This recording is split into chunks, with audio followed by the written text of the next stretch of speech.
Hello all, and we'll consider this a special video. If I sound a little scuffed, it's because I'm a bit under the weather.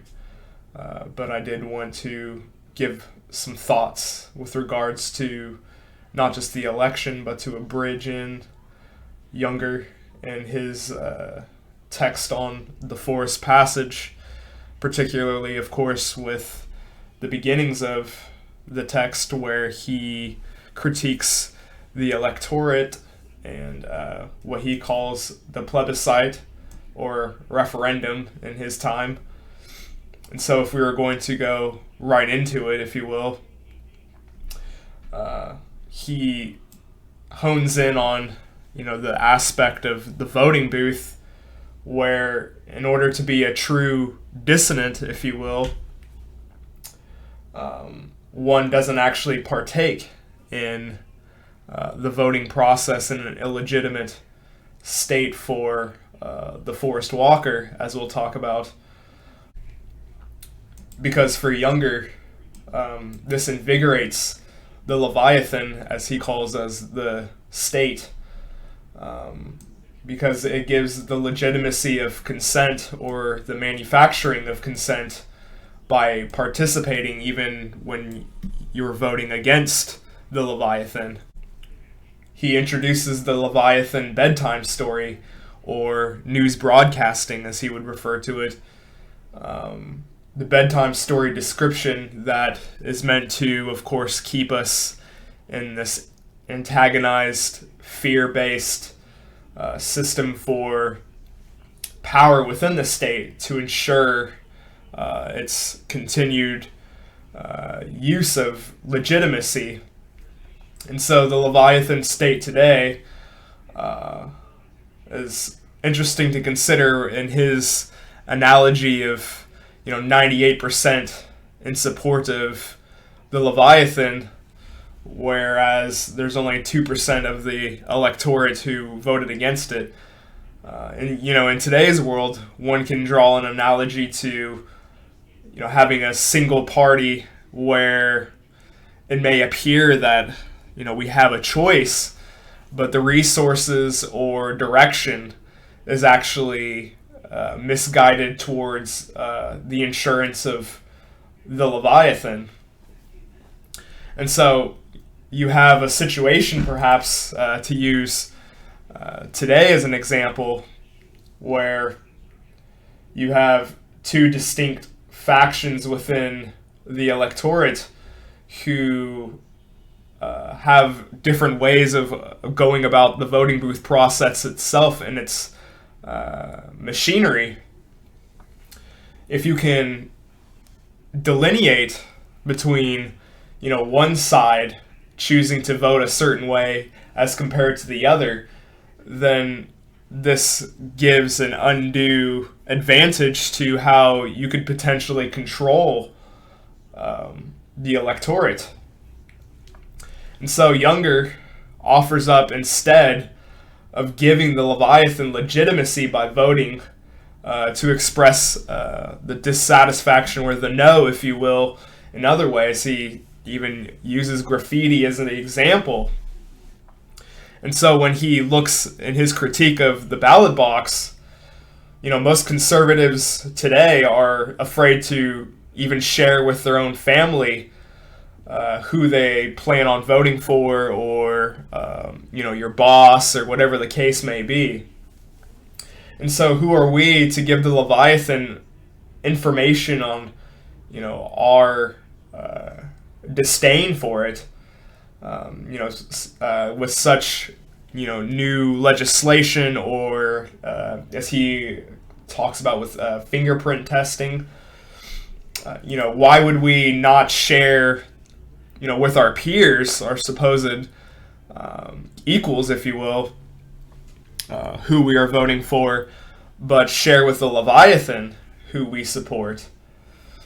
And so I didn't want to, of course, make this video before the election to come off as bad faith, but I think it's rather precedent now as we deal with the potentials of for the last two elections now, potential mishandlings of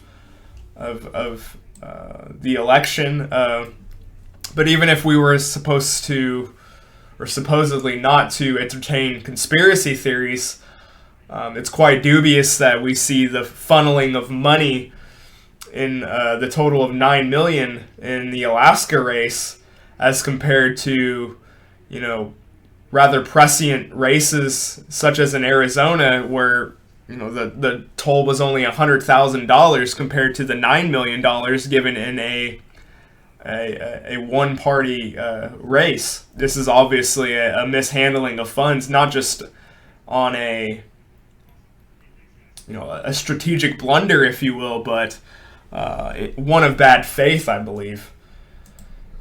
And so I wanted to go through his entire text of the forest passage tonight to demonstrate what he thinks are the potential answers beyond just the voting booth, or how we can use our dissidents, if you will, and not to waste any energy or to even expose ourselves to the Leviathan in such a way and aid each other as forest walkers.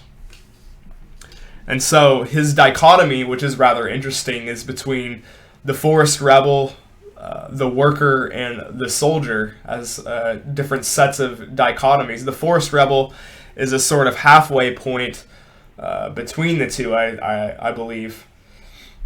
The forest rebel is uprooted from the process, delivered to destruction, and resist, despite how hopeless the situation may be. It's not one of the glory and the glory of the soldier, if you will, or the breaking down of just being a simple mechanism as a worker.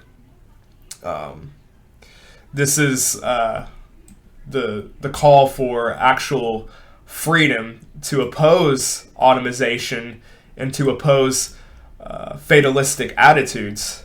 For the forest walker, it isn't about winning. It is about standing up as an individual for freedom.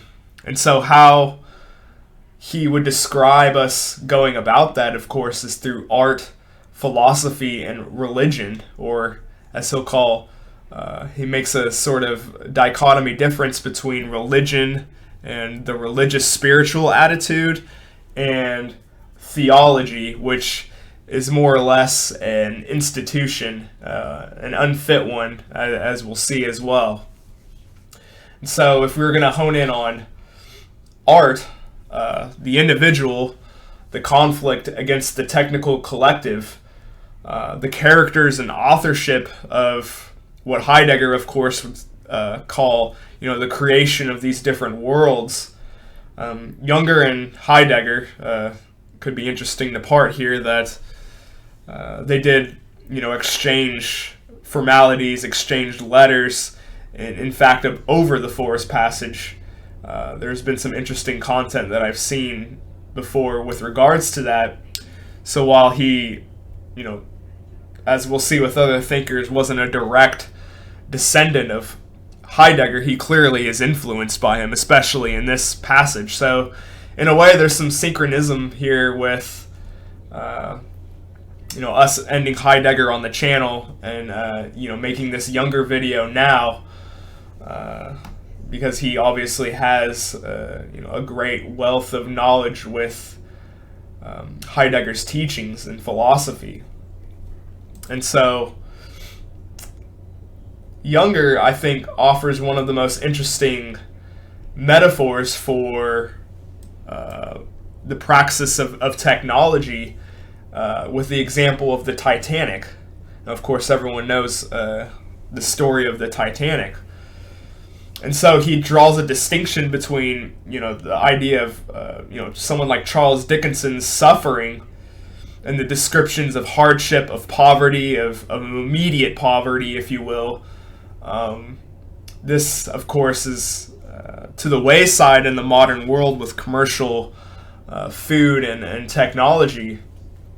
This hardship becomes nigh as fear replaces it, and anxiety. You have the fear and anxiety that takes hold through decadence, that meets the cold, panic technological expediency, which comes necessarily to cost us freedom, as we ride along on this motion process of the ship. And so, as explained before, you have decadence created from the speed of being a passenger in the Leviathan or the Titanic, of comfort. There's no longer a will to, resist such destruction of freedom, to give up such comfort or to be cast out of it. The imagination or antenna standing on end in its promotion to engage the Leviathan bedtime story. We're always, connected to the news now, several times a day of, terrifying atrocities occurring across the globe. There's constantly this angst towards civil war, and of course this was written in the 50s, so it's just as prescient now as it is then. And so, when he talks of fear, it's a very interesting topic to consider, especially with regards to geopolitics, with the fear of the Eastern and the fear of the West being afraid of each other. But this won't lead to a mutual standing down between these superpowers, but to arm each other more, and this won't, end the fear of each other. In fact, it will only serve to enhance it, because fear can only be dealt with on the individual basis. Freedom, as the human being that God imagined, isn't simply the individual, but is within our being. Piece by piece, there's fragmentation of it within us, within our being, and so he doesn't necessarily have a sort of numeric way of going about freedom, as we'll examine here. And so thinkers, knowers, and friends, as he describes, the man in his natural state, in a way, is when he sleeps, is a part of the forest, and he's always trying to rediscover that lostness of his own power, and rediscover it in himself, despite technological enframing or the Leviathan state. And then he talks of imagination, which of course is a very key thing to consider in the forest passage, because imagination leads onto the spirit, but it cannot just stand alone as an oversimplification for the suffering and the millions that cry above, perhaps ourselves being forest walkers. If any, whether it's you or me or anyone viewing this, or anyone you consider to be among the forest, there is suffering going on around you, just like the heavens above can hear the crying and sacrifices below them. So we cannot just loiter around in imagination, as he describes. There has to be more concreteness to it, I think, is what he's trying to get at. And so another analogy that he uses that I quite like is the automobile and the Leviathan of the moving object, where yes, there is the comfort of using high-speed travel, but at the same time, this is a terror, of course, because there's so many car accidents and lives lost through using the automobile.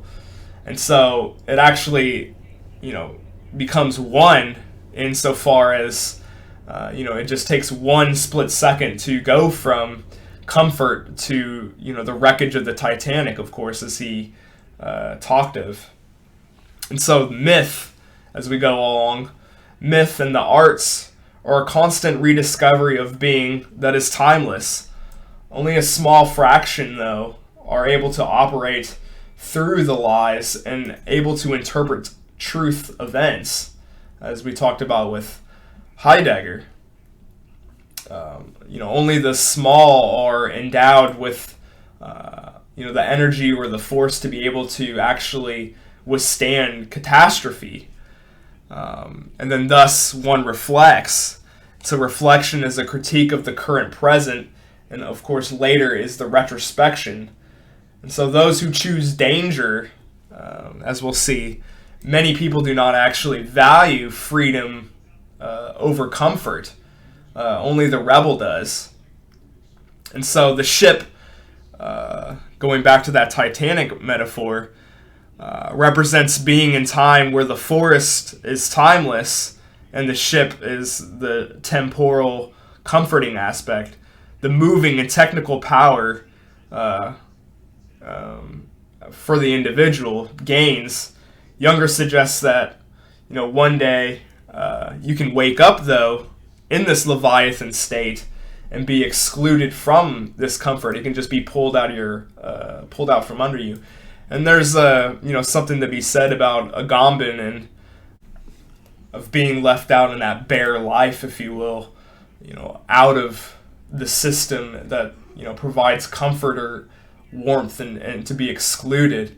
And this, of course, in turn plays into the fear and the power of the Leviathan state and the sort of neurosis of being left behind and not being in total lockstep. For you can have these privileges, these comforts, your spot on the Titanic, if you will. You will be cast out into the frozen ice. There's an interesting segment here in the text where he talks about, the heroicism of banishment, which is now, totally foreign to us in today's world. Instead of the casting out in one's own individual journey, you're just a leper in this collective structures, and you're expected or to be left for dead if you're not in this technical aspect or synchronism of processed foods and modern health. Whereas before there was this sort of heroicism that we see with the likes of Socrates, as he talks of. Today's world, I think most people, if you go up to them on the street at all, they would actually, assert and agree with you that technology has a very destructive aspect to it, or a very controlling way of our lives. Especially with the progress it's made in the last few decades, where we can, like I've mentioned before, where you can still imagine what life, or in a way was like before, the use of the internet, and seeing how things are now totally concealed from us due to this technological aspect. And so we can't fathom anymore, going onto the raft to get off the Titanic. We can't fathom going to the path less traveled and abandoning the ship, even though we know it's going to wreck. And so for Jünger, politics are a sort of mask that's interchangeable through time. So there's something to be said here with, how he regards, contemporary politics, at least in his time, and certainly today with, you just have these struggles of power among rivals, but this doesn't answer the fear, the existential fear, within us, and how that, gives about with freedom. The free man does not care about the rivals or the class or power, as he points through with different myths. Class and none of those factors really come into play. And so, for the example of there's no birth without pain. And so for the forest walker or the escapee going towards freedom, in the necessary in mind towards a new order, all changes are necessary to create new freedom, because freedom in its temporal aspect, sure, it changes, of course, to what is going on in the world around you, but true ultimate freedom is immortal. And so the garments of the current times and historicism are found within, but there is the essence, if you will, the immortal freedom. And so myth, such as one of my favorite examples he uses here, is Moses in the middle of the desert, striking the stone for the water of life in something like the desert or a remote place. This concealment, if you will, is embedded within all of us. The path to the forest can be accessed anywhere, as he talks of. And so the abundance is closest as at hand, but it is up to how we use that staff when we strike the stone.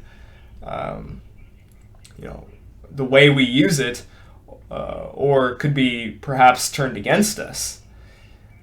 Fear takes on different masks, of course, in the same as the political. And so there is the temporal of the times, the serpent that turns out of the staff that the initiate can use. It can be, your saving grace, or it could be, what undoes you before you get to the highest form of freedom. And so when he looks at the examples of going against authoritarian regimes in his time, such as fascism or communism, and so his examples of resistance, despite their own individual stories, perhaps many times they fall on their own sword. And so decision is within man himself, not within the motion of the ship, such as institutions, or as he regards the mainstream church. And so doubt and pain for Jünger is a two-tier system of the nihilistic void. The nihilistic void interrogates man, that is the curious being, that is timeless, to know if man is equal to it, and to see if the void are identical. So the primal current of creativity is also embedded with us, like different points within a desert where the oasis could be. This temporal aspect of trying to find these timeless essence, if you will, of these concepts of freedom, of fear, of doubt, of pain, that he examines in myth. And so religious faith used to have the institutional alignment, if you will, which used to satisfy through the church, has now turned to evangelicals or the modern man in his embrace of the Leviathan programming. Jünger parts with how he thinks it's funny that modern man is fooled by the newspaper, the Leviathan programming, but he doesn't turn to the stars anymore. And so, interesting enough, and just to show how Jünger was so ahead of his time in many ways, he turns to health and medicine, And so medicine in its impotence, there's a dichotomy actually of the doctor having this priestly aspect to it, of the miracles of healing or salvation, good health and its miracles, from the priestly. And so man's loss overshadows the life of comfort.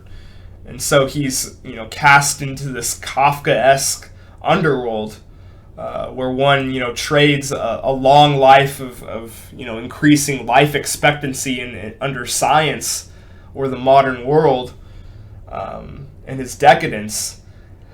But he doesn't actually have a fulfilling life. He feels at loss because he no longer has the sort of freedom or ultimate freedom or the institution to back this theological concept.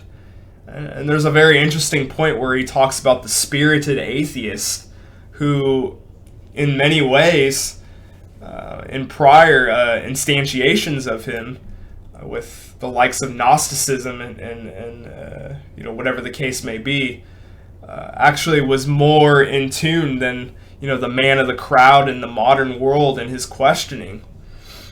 And so, to part there, we go to the forest motto, which is free and independent. The question of the forest walker is reserved for his own judgment, and way he does not require, the likes of secular law or these theological institutions, or even the communities out of that. He's essentially saying that, the goodness of the forest walker, comes with him on his own. It's not just arrived out of, what was told to him, but it's something that he knows within him and within his own imagination, within his own creative spirit. And so it's interesting to note, despite the anarchistic interpretations of this text, the forest rebel is the strong spirit that is above, nihilistic anarchism or as he would talk about with crime. And so health is the spiritual one who can hear and be in this temporal aspect with his own body, as opposed to the rise of modern medicine. He's able to have a relationship with his own body and able to hear and understand it for what it is good for it. And so there's a gullibleness of the modern world, of the rise of charlatans and gurus, or even, as he calls Big Pharma quite literally, to distrust mainstream healthcare. And there's a lot of ways where Jünger points out, the herd in many ways is on the right track with their suspicion, but they don't know how to go about it, or they don't have the recognition of being an actual forest walker yet. And so health is only as strong until a great catastrophe, such as protection with a ship crew that will not be able to survive no better than a crew when the ship is sinking into the icy water. Whenever there's a catastrophe or a rupture, no one is any more safe than the other one, except for the one that is acknowledging that they do not actually have ultimate comfort. There's something to be said about epistemology here of actually having faith towards knowing that you don't actually know everything and should be prepared, which of course Jünger was a World War I soldier, so being able to process that catastrophes are abound gives you a footing above perhaps when the Titanic sinks, to be able to survive the harshness of the icy waters. And so even a tiny group of minoritarians can cause, turmoil and ultimately, bring down a Leviathan state. And so he turns to the example of, crime families or organized crime during peacetime. These crime families are able to actually cause the state a great amount of turmoil, despite being outnumbered.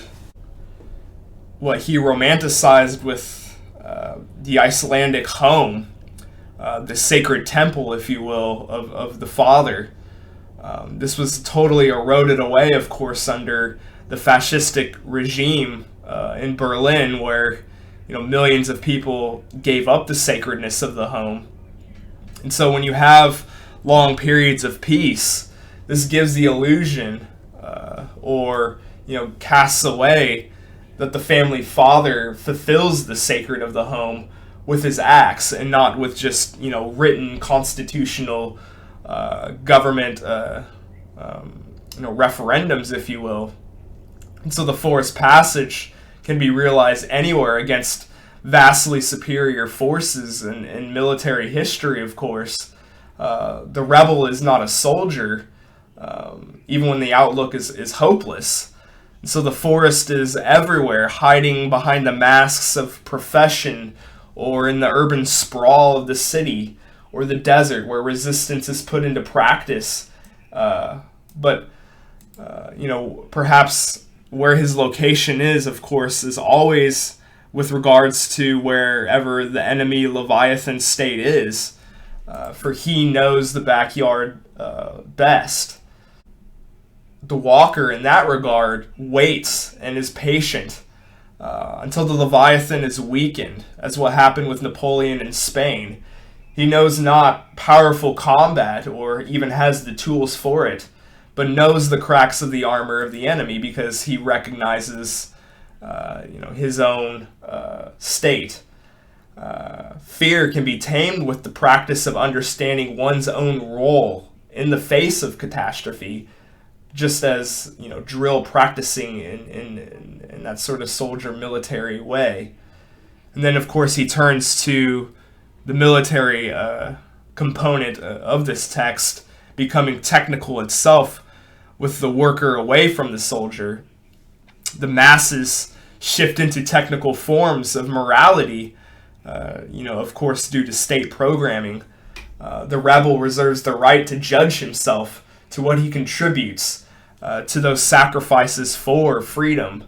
When institutions are revered, useless morality is onto individuals, or the unbroken rebels are left to be the concrete individual who absolves himself towards that wellspring of morality, of that timeless goodness, if you will. And so the deeds of standing for your own morality despite one's own position, such as the guard who feeds the prisoner or the hand that reaches out to offer aid when all is lost around you. And so in his concluding chapters, the criminal, now in his look at contemporary arts at his time, in today's world even, the criminal appeals to us to show the dubiousness of institutional law. The criminal appears as the kindred spirit. The individual decides his own view of property or existential being. The forest rebel must differentiate from the common criminal by keeping these differences when existing, where existing legal isn't in the Constitution, but in the poets or its philosophers. And so as he points to most people being afraid of freedom because they're afraid of sacrifice, it is the conscious will to existence and manifests it just as the pressure on the rock creates the diamond. So is freedom. And so absolute freedom, as we've mentioned before, is cloaked in the temporal historical aspect. Property or forests that were fed for generations are now, delegitimized through commercialization and the rootless strategy of technology. And so his view of property is rather interesting because, he sees it more or less as an actual existential part of being, not just these material possessions, as he goes in with his critiques here. So only the higher reaching or a new reading of property to new spaces of morality is to be found, as opposed to just economic determination. So economic determination is only relevant to the life of the ship. It is not of the forest, where new soil is planted that is, reoccurring in the harvest. Property is existentially connected to his being. The hidden harmony of this gives us the authentic and goods and possessions. So those who have sacrificed and seen their homeland or capital taken away from them, in a way, they have a somewhat of a unique advantage of leaving, behind the home when they're rootless now. But of course, there is, the resentment of simply just looking back and never, getting over that threshold. And so he has a very interesting way of looking at wealth redistribution. For younger, wealth redistribution only harnesses greater consumption, for the lion's share goes to whatever the Leviathan state may be. So capital is invested only in expenditures to point to ruin or other extreme possibilities. Technical visions of property make the body itself a slave in that sense. And so it is up to the forest walker to decide property and to distinguish what is worth of sacrifice that is real, and that is the real inalienable possession, what belongs to our actual nature, like man and genius for Heraclitus. The richness of our nature gives forth prior to these material possessions or harvesting, such as, he somewhat has a critique here of equality, that this is going to yield different results because we have different natures. Can our being within man, as he concludes here, be destroyed? Which is, of course, a theological question, and it is a question of faith, where the earthly cannot penetrate the spirit or soul. The easiest way, of course, to terrorize within the Leviathan is one who fleets that material being is the only being, and as such, you create new fearful slaves. And so, thinking, or the theological community aspect, as we've talked about, realigns with the poet in some respects, because man is infinitely wealthier than he suspects. Man wants to know his temporal aspect to quench that thirst of, being a victim of the temporal, use of time. And so he ends the forest passage with a look at language. When the word no longer appeases the words and taps into the wellspring as to turn from knowledge to language. The word is the material or the bridge to build, as philosophy in the concrete realms in the world or in language. Two worlds of the one of the things are, and the one of language. There's the realm of the concrete, and there is the realm of the language. This is transfigured into poetry, into the state of language. Language can turn into decay, and so the word can, in many ways, no longer act as a key to being.